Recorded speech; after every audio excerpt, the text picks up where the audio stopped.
এরপর আজকে রাতেই আমাকে তুলে নিয়ে যাওয়া হবে কিনা, যে এক দফা এক দাবি, স্বৈরাচার নিপাত যাক, স্বৈরাচারকে আমরা চাই না।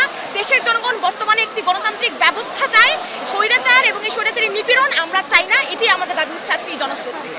আপনারা দেখছেন যে আমরা যারা শিক্ষার্থীরা রাস্তায় নেমে শান্তিপূর্ণ আন্দোলন করছিলাম, আমরা 9 দফা দাবি দিয়েছিলাম, কিন্তু আমরা দেখছি যে তারপরও গতকালও আমাদের সিলেটে হবিগঞ্জে উত্তরায় আমাদের ভাই বোনদের রক্ত ঝরেছে।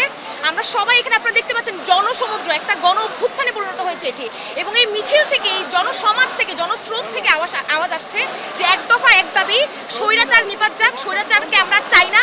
দেশের জনগণ বর্তমানে একটি গণতান্ত্রিক ব্যবস্থা চায়, স্বৈরাচার এবং এই স্বৈরাচারী নিপীড়ন আমরা চাই না। এটি আমাদের দাবি হচ্ছে আজকে এই জনস্রোত থেকে। আমাদের সমন্বয়করা ইতিমধ্যে জানিয়েছে যে তারা আন্দোলনকারী যারা আছে আমরা সকলে প্রধানমন্ত্রীর সাথে বসার ব্যাপারে তারা না করেছে, এবং এই নিয়ে ইতিমধ্যে আমরা খবরও দেখতে পেয়েছি যে সমন্বয়কারীরা জানিয়েছে যে যাদের হাতে রক্ত রঞ্জিত তাদের সাথে তারা কোনো আলোচনায় বসবে না। অর্থাৎ এইটি এখানে পরিষ্কার যে এইখানে এখন কোনো আলোচনা মীমাংসার সুযোগ নেই। আমাদের ভাই বোনদের রক্ত ঝরেছে, এখন আমাদের স্বৈরাচার পতন, আমাদের নিপীড়কদের পতনের দাবি আমরা করছি। আমরা দেখতে পাচ্ছি সঙ্গীত শিল্পী, অভিনয় শিল্পী, লেখক সমাজ, তারপর যারা হচ্ছে থিয়েটার করেন সকলে, সাংবাদিক, যত ধরনের মানুষ, শ্রেণী পেশার মানুষ, সেখানে আমাদের রিক্সাওয়ালা ভাইরা স্লোগান দিচ্ছেন।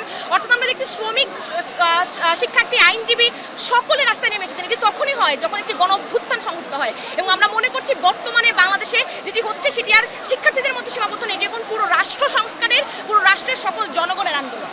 ফেস তো অবশ্যই করেছি ইতিমধ্যে। আমার বাসায় আমার বাবা মা যেখানে থাকেন তাদেরকে ফোন দিয়ে হুমকি ধামকি দেওয়া থেকে শুরু করে বিভিন্ন ধরনের চাপ আমাদের উপর আসছে, এবং সবসময় আমরা একটা থ্রেটের মধ্যে থাকছি যে আমরা জানি না, যে এটা আমি আগেও বলেছি যে জানি না যে এরপর আজকে রাতেই আমাকে তুলে নিয়ে যাওয়া হবে কিনা।